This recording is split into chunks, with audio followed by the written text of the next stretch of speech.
by James Billington. It's a very thick book, but it jumps off the page at you. Everything in there is just a mind trip reading it. It's called Fire in the Minds of Men, and the author is James Billington. Well, today, James Billington is the chief librarian for the Library of Congress. So this is not a Mickey Mouse author. This is the chief librarian for the Library of Congress. And in the book, he explains what is going to happen, what the powers that be are doing, and what they're going to do. Well, I read that years ago. Right. So anyway, you just need to do some homework, do some study, and start looking at what's going on in the world, because we are in serious trouble, and it hasn't even hit yet. We can see the storm coming. You know, George... You think we're at war now? Wait till you see what's coming. We've got a war coming that you're not going to believe. You know, George Green has been on the show, and he's actually, I don't know if you know of him, but he has said similar things. George is a dear friend of mine. Yeah, dear friend. Oh, he's a great guy. Yeah. So what did he say? He actually was saying similar things. He was in the meetings of some of these bankers, and he actually saw this, I don't know what you call it, this plan, if you will. Yeah, scenario or whatever. Yeah. Yeah, and how it's going to play out, and it's just kind of playing right the way he saw it years and years ago. And yeah, I know, because I've known George for many, many years. He and I have been very close friends for many years. You know, this whole subject is so complex, and each one of you that as my guest to come on the show have a piece to this puzzle. And it's hard, I don't know if it is something to do with decompartmentalization or something, but if you put it all together, it all makes so much sense. But one little piece of it don't make a lot of sense. But in my perspective, in hearing everything that you say, and George Green says, or Robert Dean. Yeah. David Icke, and God knows all the rest of them. You know, absolutely. There are speakers out in the field. Many of these people, though, I have, have gotten a lot of stuff over the years, because I was, like I said, back in 1962 and 63 when John Kennedy was assassinated. I heard about the assassination as I got in my car to go to East Los Angeles to give a lecture on secret societies and world religion. In 1963, I got my car to go down to East LA to give a lecture on secret societies operating in world religions. And I heard John Kennedy had been assassinated. And I thought to myself, yep, that makes sense. I understand what's going on. The CIA, the Vatican connection with the CIA, and John Kennedy wrote his own ticket out of this world. The things he said, I understood why they killed him. So, if you just do some study about the connections between the Vatican and Nazism and fascism out of Italy, and understand that the Vatican was heavily in business behind the scenes with Adolf Hitler and with Mussolini in Italy, and that the Holy Father was actually running drugs and gun running. The Vatican was covering for their gun running and white slavery, buying and selling children, murder for hire. My God, we could talk about stuff that's been going on in Europe and in the Vatican that you have no idea, and the world has been going on.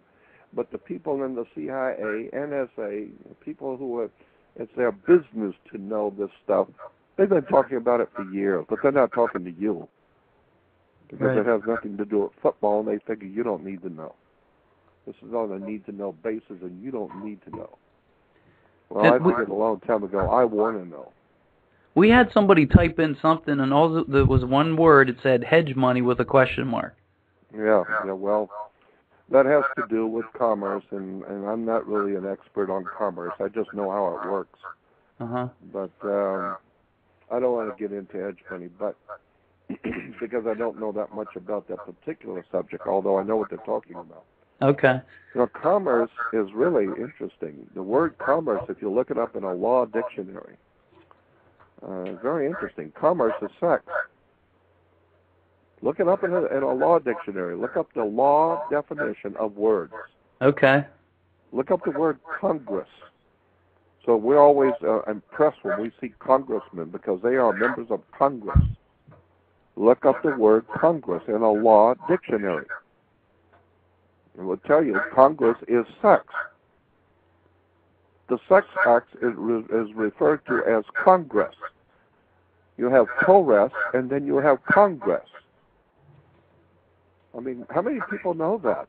Well, I didn't know that. Yeah, well, go look it up in a law dictionary. Go to a law library and sit down and look up there's a series of reference books in the law library called Words and Phrases. Words and Phrases. And it's a heavy, voluminous set. And look up words in law. And you will see that Congress is sex. You will see that your body, your physical body, is a security on the New York Stock Exchange. That's why if you're getting married and she's married someone wealthy, we say that he's of good stock or she's of good stock. Mm-hmm. I've heard of the Social Security card that those people carry. Yeah, of course. We're getting a feedback. Oh, I'm sorry. Yeah. So, the Social Security card, take your Social Security card out and turn it to the back. And you will see a series of numbers on the bottom of all Social Security cards. Sometimes they're in red. And the reason why they're in red is because those numbers on the back of the Social Security card represent your physical body, which is your blood and flesh. And so your blood being red, that's where the numbers are in red. Usually the numbers are in red. Doesn't have to be. But the numbers on the back of a Social Security card represent your body on the New York Stock Exchange. And if you take out a dollar bill, take out a $1 bill, a 10 or whatever, take out an American dollar bill, and you will see on both sides of the front, you will see serial numbers. Line up the serial numbers with the numbers on the back of your Social Security card, and you will see they are matching. There are serial numbers on our money, which corresponds directly to the serial numbers on the back of people's Social Security cards. So you have multiple millions of dollars circulating around the earth in tens and twenties and ones and hundreds with your Social Security number on the bill.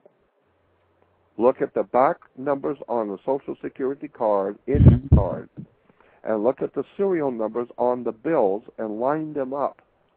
And you will see they correspond to each other. So what you're looking at on a dollar bill is somebody's Social Security number.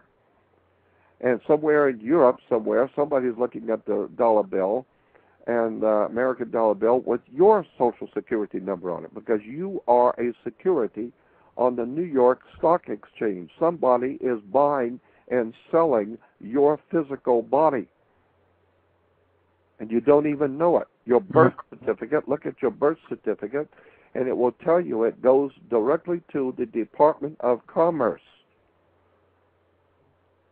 So understand that you are a maritime admiralty product. It has to do with some very old ancient laws coming out of the Middle Ages, coming out of medieval Europe, about how the medieval kings of Europe got their ideas for ruling from the more ancient kings coming out of Greece and Rome, and they got their ideas for how to organize their empires from the more ancient kingdoms in the Middle East, from Israel and Lebanon and Assyria, Babylonia, Sumeria. So once you understand history, which most people don't, because it's very dry and who cares, it has nothing to do with basketball, but once you understand how the world has developed and how your body is a security on the New York Stock Exchange, and when you get married, her body is also on the stock exchange, and therefore you are both corporations. You're both considered a corporation, and now you're cooperating. And therefore your corporation is doing business with another corporation, and that's business. So now you have a partner, and if this partnership don't work, You're not going to God. You're going to court and bring your